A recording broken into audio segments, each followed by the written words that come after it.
Now let's look at an area that's kind of related to the last point as well, but this is looking at the deployment and the initialization and looking for a particular type of vulnerability which is around the gap between the time that you are checking and the time that you are using the code.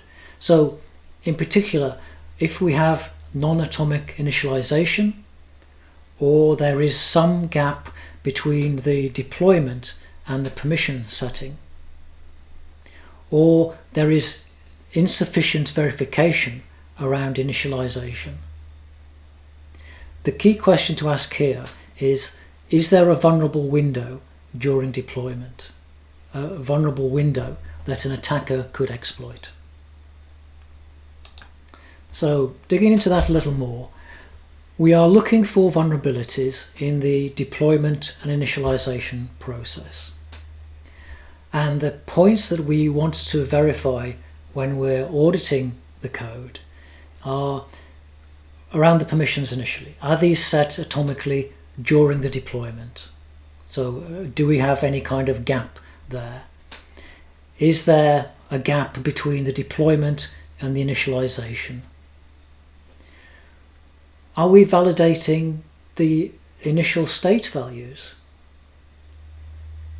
And does the contract verify that it is only initialized once?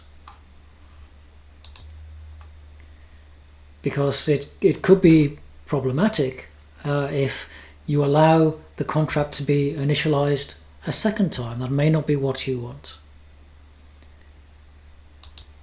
So I've got some example code here to illustrate the vulnerability, and this is showing this concept of the non-atomic initialization, showing the gap that is available for an attacker to exploit.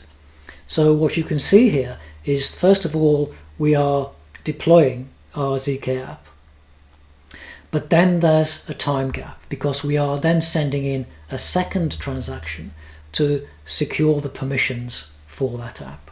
And within that time gap, somebody could exploit our contract because the permissions haven't been set up yet.